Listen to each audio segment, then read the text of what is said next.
الله نحمده ونستعينه ونستغفره ونعوذ بالله من شرور أنفسنا ومن سيئات أعمالنا من يهده الله فلا مضل له ومن يضلل فلا هادي له وأشهد أن لا إله إلا الله وأشهد أن محمدا عبده ورسوله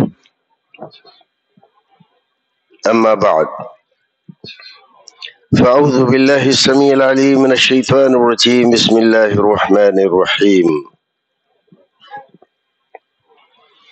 إذا جاء نصر الله والفتح ورأيت الناس يدخلون في دين الله أفواجا فسبح بحمد ربك واستغفره إنه كان توابا۔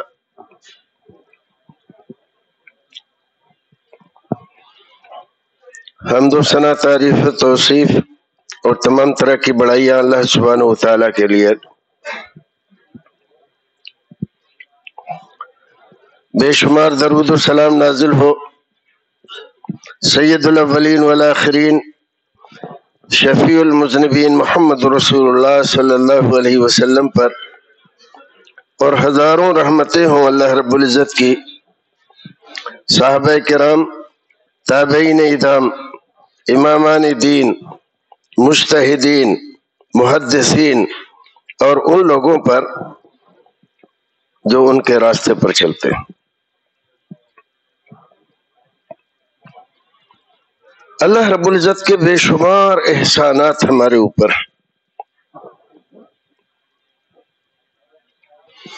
اور ان احسانات میں سب سے بڑا احسان یہ ہے کہ اس نے ہمیں ایمان کی دولت سے سرفراز کیا ہے۔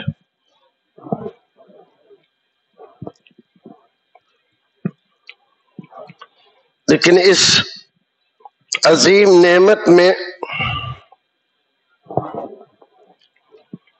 جب ہم اس پر غور کرتے ہیں تو ہمیں دو چیزیں ایسی ملتی ہیں جو اس نعمت کے احساس کو ہمارے کم کر دیتی۔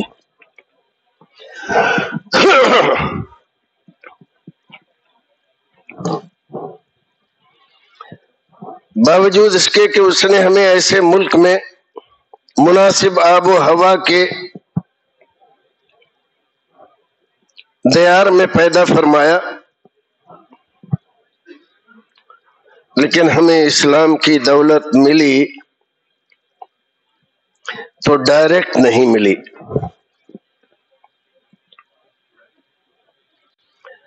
ایسے لوگوں کے ذریعے ہمیں اس دولت سے آشنائی ہوئی جنہوں نے اسلام کی اس اصلی شکل کو اپنے سماج، کلچر، زبان اور پرانی تہذیبوں سے کافی بدل دیا تھا۔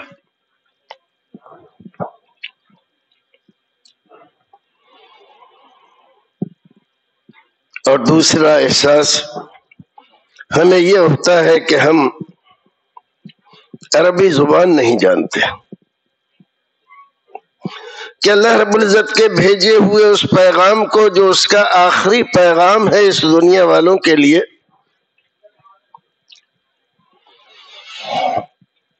ڈائریکٹ سمجھ نہیں پاتے۔ اس کا پیغام کیا ہے، وہ ہم سے کیا مطالبہ کرتا ہے، یہ کتاب اس نے ہمیں کس مقصد کے لیے دی ہے، اس کا احساس، اس کی سمجھ ہمیں نہیں ہو پاتی، جس کی وجہ سے بدقسمتی ہے کہ ہم ان لوگوں کی بدعقیدگیوں کا شکار ہو جاتے ہیں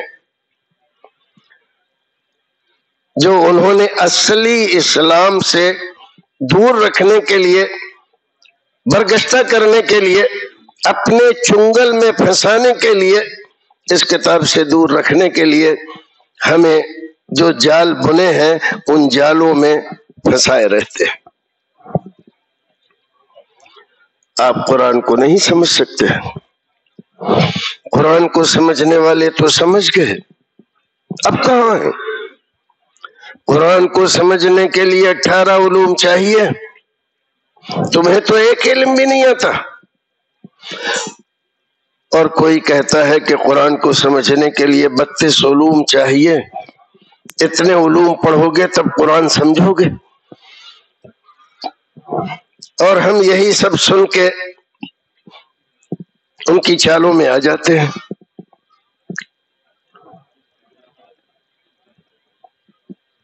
اور ان کی ان نکالی ہوئی اللہ کی کتاب سے دور کرنے والی باتوں میں پھنس جاتے ہیں اور قرآن شریف کو سمجھنے کی کوشش نہیں کرتے، جبکہ یہ کتاب جب نازل کی گئی تھی انگلیوں پہ گننے کے برابر لوگ مسلمان تھے، باقی لوگ کون تھے؟ کافر۔ کون تھے؟ مشرک۔ کون تھے؟ جاہل۔ وہ زمانہ جاہلیت کہلاتا تھا، ان کو ہم مشرکین مکہ کہتے ہیں، ان کو ہم کفار مکہ سے خطاب کرتے ہیں۔ قرآن نازل ہوا، انہوں نے سنا اور وہ اس کو، اس کی گہرائی کو، اس کی گہرائی کو، اس کی معنوی قیمت کو سمجھے، اور اسی لیے وہ اس کی مخالفت کرتے رہے۔ سمجھتے تھے کہ قرآن جس چیز کی طرف ہمیں بلا رہا ہے، یا ایھا الناس، یا ایھا الذین آمنو، ان لفظوں سے جو ہمیں خطاب کر رہا ہے، اعبدوا ربکم، یا ایھا الناس اعبدوا ربکم الذی خلقکم من نفس واحدہ، ان تمام باتوں میں وہ یہ کہہ رہا ہے کہ اپنے باپ دادا کے زمانے سے جو تمہارے حاجت روا، مشکل کشا، بگڑی بنانے والے، بیٹا بیٹی روزی روٹی دینے والے تمہارے باپ دادا نے سمجھے رکھے تھے، جن کو تم پوچھتے ہو، جن کی نظر و نیاز کرتے ہو، جن کے لیے بکرے اور مرغے چڑھاتے ہو، یہ سب باطل ہے، اندھ وشواس ہے، بدعقیدگی ہے، کفر ہے، شرک ہے، اس کو چھوڑ دو، صرف ایک اللہ کو مانو۔ چونکہ وہ سمجھتے تھے کہ ایک اللہ کو ماننے کا مطلب کیا ہوتا ہے۔ اس کائنات میں جتنے بھی حاجت روا مشکل کشا انسانوں نے بنا رکھے ہیں، سب کو چھوڑنا، ان سے بیزاری کا اظہار کرنا لازم ہو جاتا ہے، ان کی طرف پلٹ کے پھر دیکھا نہیں جاتا، اور لو لگائی جاتی ہے صرف ایک اللہ سے، مانگا جاتا ہے صرف ایک اللہ سے، ہاتھ اٹھائے جاتے ہیں صرف ایک اللہ کے سامنے، دامن پسارا جاتا ہے صرف ایک رب کے دربار میں۔ حاجتیں، ضرورتیں، تمنائیں، آرزویں سب اس سے وابستہ کرنی پڑتی ہیں، اور سب کا انکار کرنا پڑتا ہے۔ اس کو جانتے تھے، قرآن کو سمجھتے تھے، تبھی اس کی مخالفت کرتے تھے۔ ہم قرآن کو نہیں سمجھتے اور ماننے کا دعویٰ کرتے ہیں کہ ہم قرآن کو مانتے ہیں، اس پہ ایمان رکھتے ہیں۔ تو ہمارے یہاں دیکھو، ہماری مسلمانی کو دیکھو، ہمارے اسلام کو دیکھو، ہمارے سماج کو دیکھو، ہمارے رسم و رواج کو دیکھو،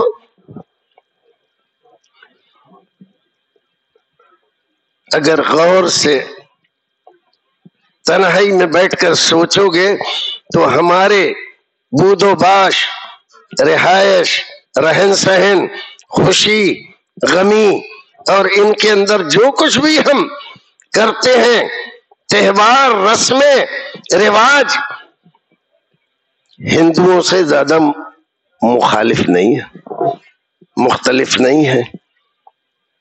کہیں نام بدل دیے ہیں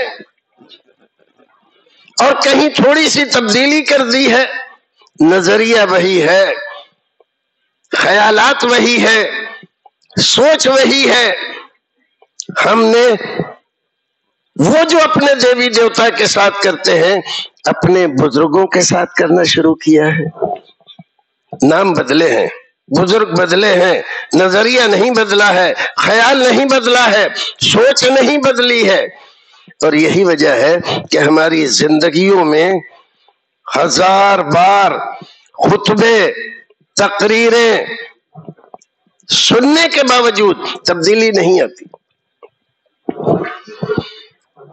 اللہ رب العزت ہمارے حال پر رحم فرمائے۔ آج میں نے قرآن شریف کی ایک چھوٹی سی سورت، بہت چھوٹی سی، وہ تقریباً تمام مسلمانوں کو یاد ہوتی ہے، سورہ نصر، اذا جاء نصر اللہ والفتح۔ قرآن شریف کی چھوٹی سی سورت ہے، بچپن سے پڑھتے پڑھتے مر جاتے ہیں اور ہمیں پتہ نہیں چلتا کہ اس سورت میں ہمارا رب ہم سے کیا کہہ رہا ہے، اس کا پیغام کیا ہے، اس کا مطالبہ کیا ہے ہم سے، یہ کیا تقاضا کر رہی ہے۔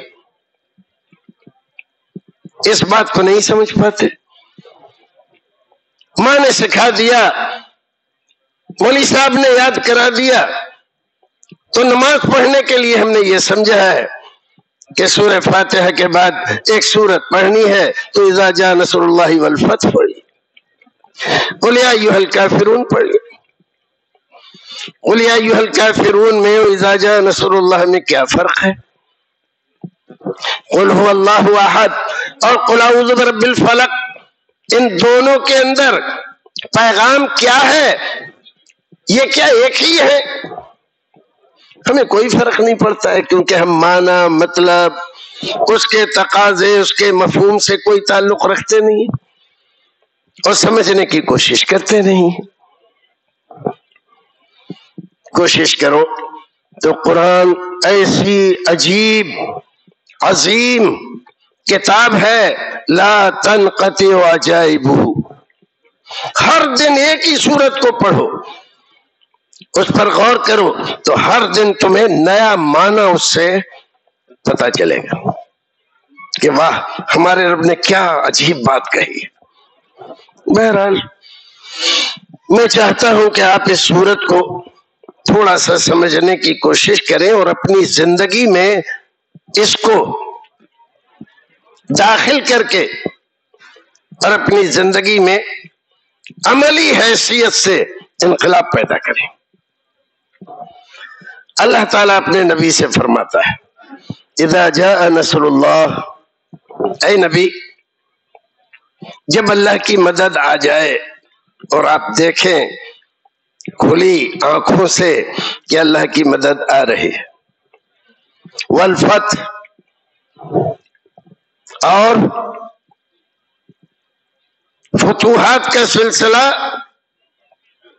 دراز ہو جائے، وَرَأَيْتَ النَّاسَ يَدْخُلُونَ فِي دِينِ اللَّهِ أَفْوَاجًا، اور آپ اپنی آنکھوں سے دیکھیں کہ لوگ فوج در فوج، گروہ در گروہ، جماعت در جماعت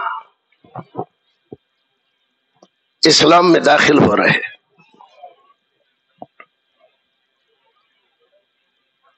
فَسَبِّحْ بِحَمْدِ رَبِّكَ، جب یہ وقت آ جائے تب آپ کی زندگی کا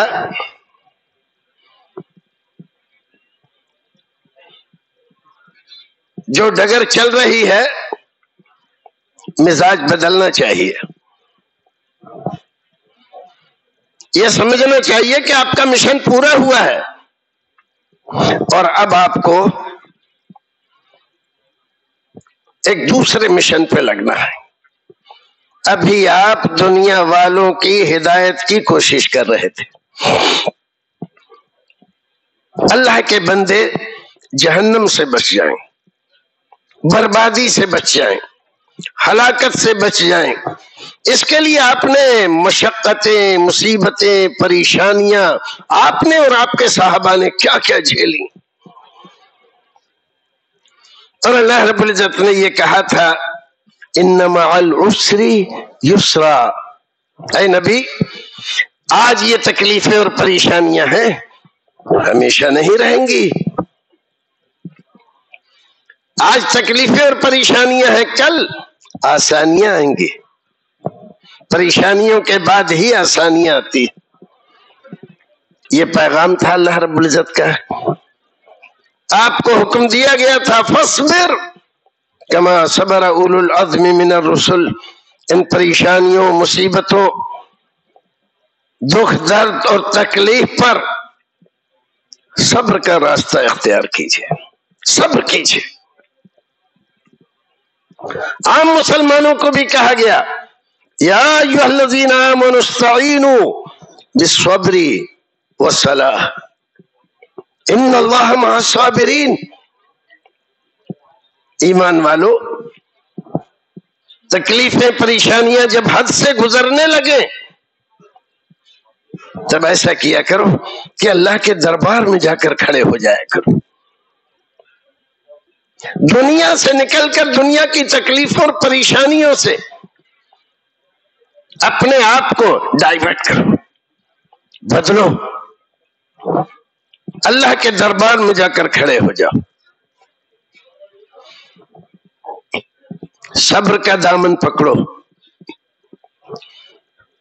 اور نماز میں اللہ کے سامنے کھڑے ہو کر اس سے ہم کلام ہو تو یہ تکلیفیں، یہ پریشانیاں، یہ مصیبتیں ہیچ ہو جائیں گی، اس کی کوئی حیثیت نہیں رہ جائے گی۔ اللہ کی محبت کا مزہ اگر تمہیں مل جائے گا تو ان تکلیفوں کو تم ہنسی خوشی گوارا کرو گے۔ اور جب تک اللہ رب العزت کی محبت کا احساس نہ ہو، مزہ نہ ہو، لذت نہ ہو، تب چھوٹی سی بات بھی تمہیں شکوے شکایت پر آمادہ کر دیتی ہے۔ اللہ ہمارے لیے ایسا کیوں کرتا ہے؟ ہمارے ہی ساتھ ایسا کیوں ہوتا ہے؟ ہمیشہ انسان کی یہی حالت رہتی ہے، چھوٹی سی تکلیف ہوئی تو شکوے شکایت کرنے لگ جاتا ہے۔ اللہ نے یہ کر دیا، ایسا ہو گیا، ویسا ہو گیا، ہمارے ہی ساتھ ہوتا ہے، اور بھی تو دنیا میں لوگ ہیں۔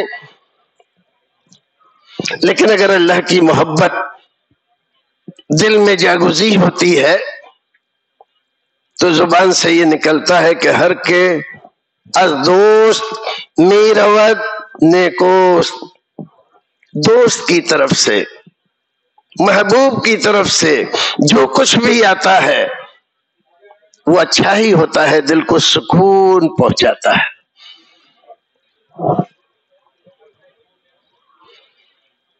لیکن جب محبت اللہ رب العزت کی نہیں ہوتی ہے تو ایک چیز بھی ہمیں کھلتی ہے، دکھ دیتی ہے، تکلیف دیتی ہے۔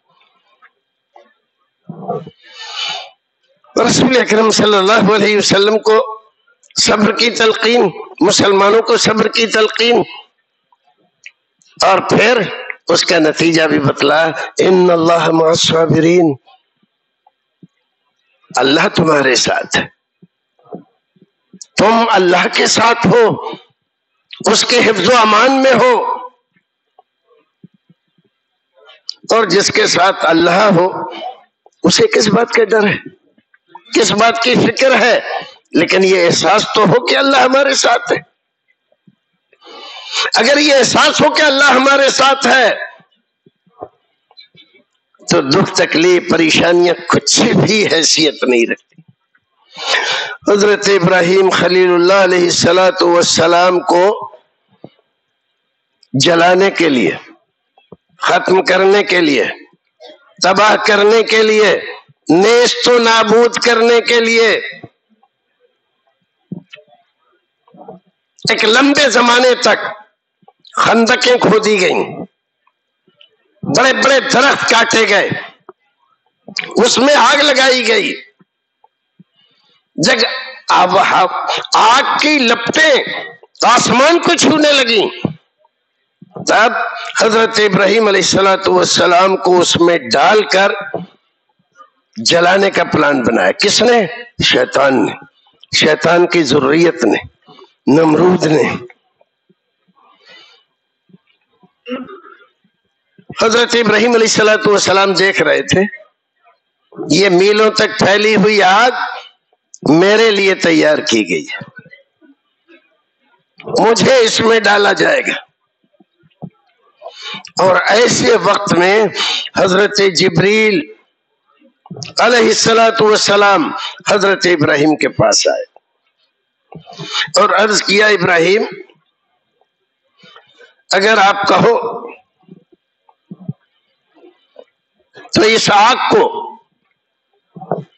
میں ایک پر ماروں اور ساری آگ انہی لوگوں کی آبادیوں پر جا کر پڑے گی اور ان کی آبادیاں، ان کے بچے اور ان کی یہ ساری اولادیں تباہ و برباد ہو جائیں گی، ہلاک ہو جائیں گی۔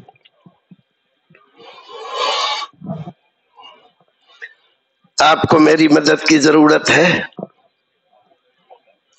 فرمایا اما من کا فلا، جبریل آپ کی مدد کی ضرورت نہیں ہے مجھے۔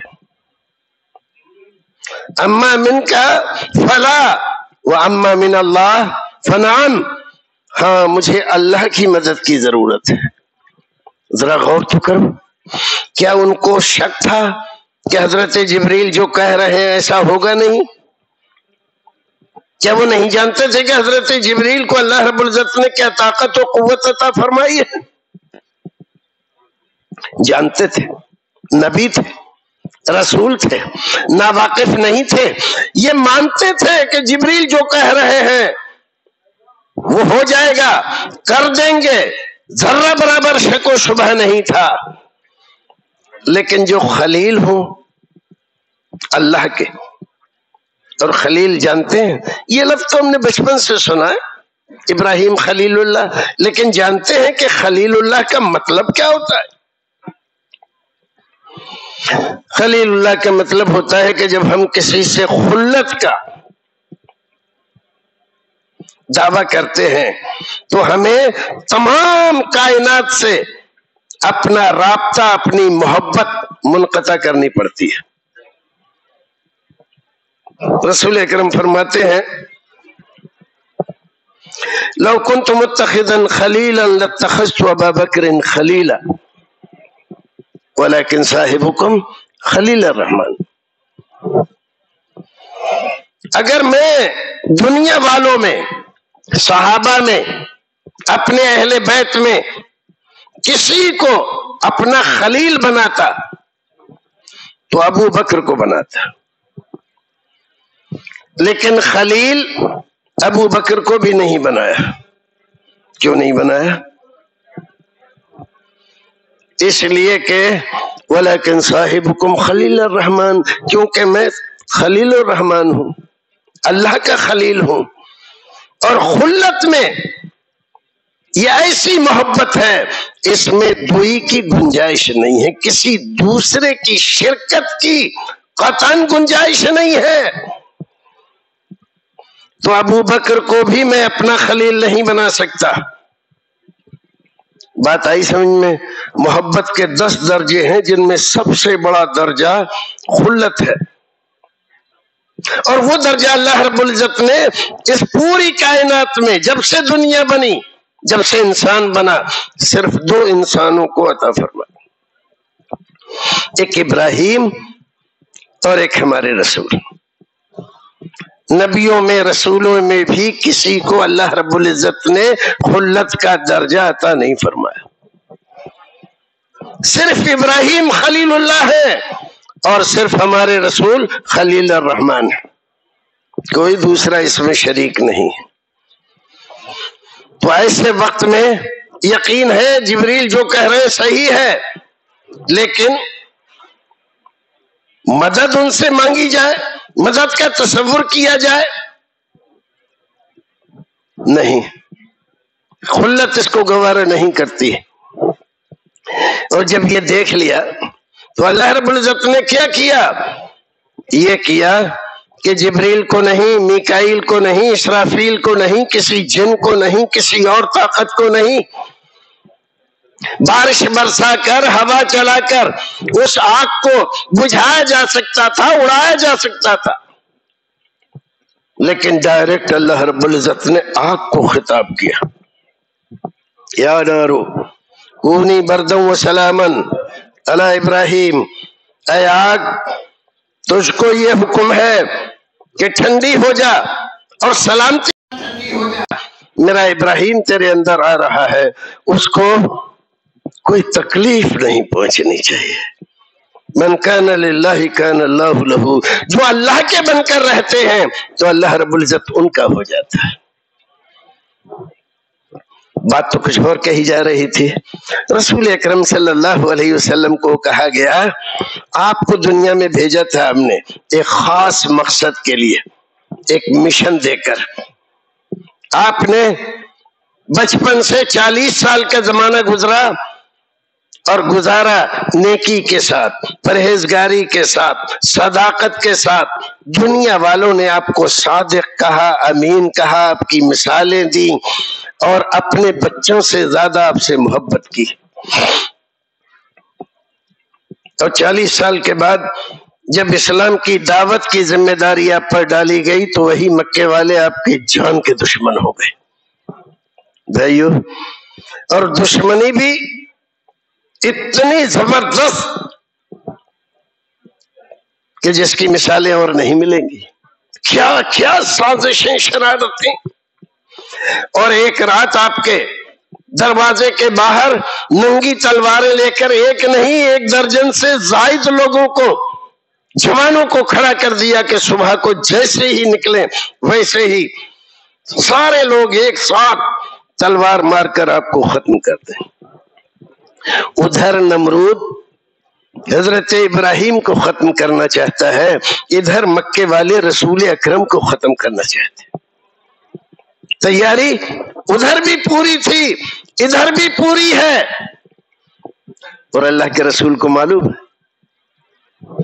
وہاں پر بھی حضرت ابراہیم علیہ السلام نے کہا تھا حسبنا اللہ ونعم الوکیل، حسبنا اللہ، ہمارے لیے اللہ کافی ہے۔ جبریل تمہاری ضرورت نہیں ہے، تمہاری مدد نہیں چاہیے۔ جبریل جیسے فرشتے کو یہ کہہ دیں کہ تمہاری مدد نہیں چاہیے تو دنیا میں اور کوئی رہ گیا؟ ادھر محمد رسول اللہ صلی اللہ علیہ وسلم بھی حسبنا اللہ ونعم الوکیل کہتے ہوئے اپنے دروازے سے صبح کو نکلتے ہیں، تو جب اللہ کا ہو جاتا ہے بندہ تو جیسے آگ ٹھنڈی ہو گئی ایسے ہی یہ تلواریں ہاتھ میں ہیں، کھڑے ہوئے ہیں اپنے پیروں پر، لیکن اس کے باوجود رسول اکرم کو دیکھ نہیں رہے، اور آپ زمین سے مٹی لے کر ان کے سروں پر رکھتے ہوئے نکل جاتے ہیں۔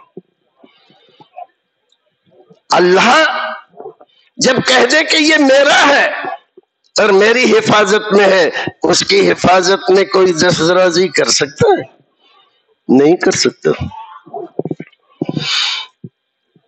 تکلیفیں، پریشانیاں، 13 سال تک اذیتیں ناقابل برداشت، ہم جس کا تصور نہیں کر سکتے، وہ انہوں نے برداشت کی۔ کوئلے دہکائے جائیں، بستر بنایا جائے دہکتے ہوئے کوئلوں کا، اور اس پر ایک مسلمان کو لٹا دیا جائے، اور جب تک وہ کوئلے اس کی چربی اور اس کے پسینے سے بجھ نہ جائے تب تک اٹھایا نہ جائے۔ کیا آپ برداشت کر سکتے ہیں؟ تصور بھی کر سکتے ہیں اس کا؟ اور انہوں نے اس کو برداشت کیا۔ پھر اللہ رب العزت نے کہا ہجرت کر جاؤ۔ یہ 13 سال تھے اور مدینہ گئے، اور مدینہ میں 8 سال کا عرصہ ہوا ہے، 8 سال، صرف 8 سال. اور پھر اللہ رب العزت نے انہی مظلوموں کو، مقہوروں کو، اور اسی نبی کو جس کو قتل کرنے کے لیے بڑے بڑے سورما بلائے گئے تھے، نہایت شان و شوکت کے ساتھ مکے میں داخلہ ہوتا ہے. اور آج سارے سرکشوں کی، نمرودوں کی، فرعونوں کی گردنیں جھکی ہوئی ہیں. کسی کو ہمت نہیں ہے کہ نظر بھر کے کسی مسلمان کو دیکھے. مکہ فتح ہو گیا، کفر کا جھنڈا سرنگو ہو گیا. جو آج تک کھچڑی پکا رہے تھے کہ نہیں مکے میں ہمارے حاجت روا مشکل کشا بیٹھے ہوئے ہیں لات و حبل عزا، اور یہ کر دیں گے اور وہ کر دیں گے، سب خاک میں مل گئے اور ان کی ٹانگیں پکڑ پکڑ کر نکال دیا گیا. والفتح، فتح عظیم. یہ بتایا نبی کو کہ اے نبی تکلیفوں پریشانیوں کا زمانہ گزر گیا، اب فتوحات کا زمانہ آیا.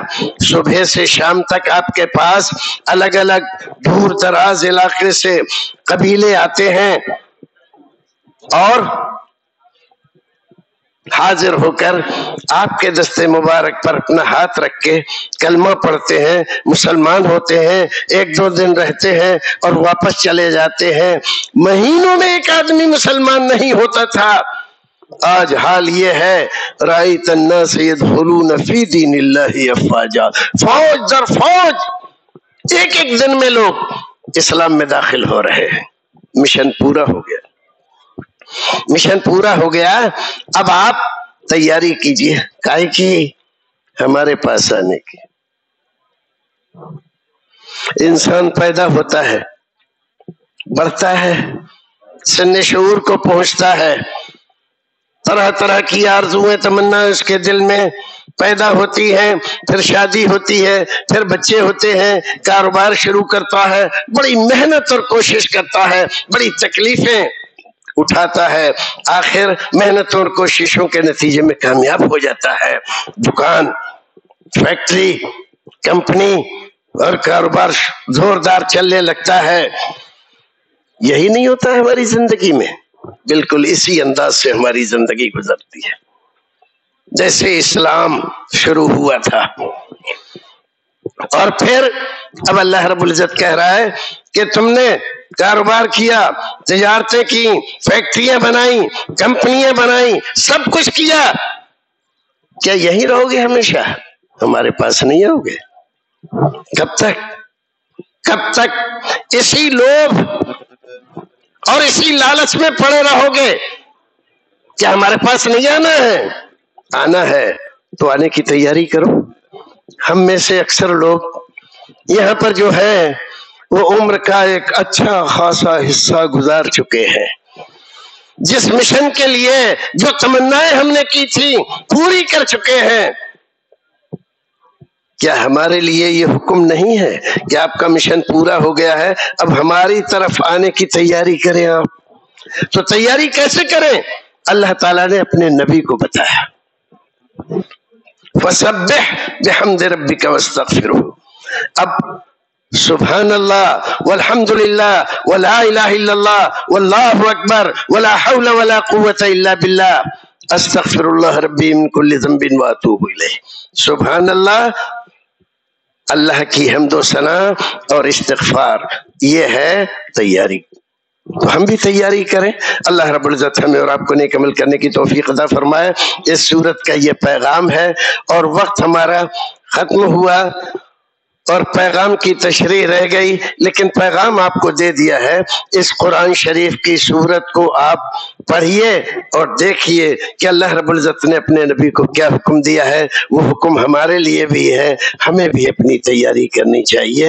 اور وہاں کے لیے، دنیا والوں کے لیے زندگی کا ایک حصہ آپ نے گزار دیا، اب اپنے لیے گزاریے تاکہ آپ کے قبر کی زندگی، حشر و نشر کی زندگی، پل صراط کی زندگی اور جنت کی تمنا اور آرزو یہ پوری ہو سکے تو اس کے لیے بھائیو عزیزو کوشش کرو.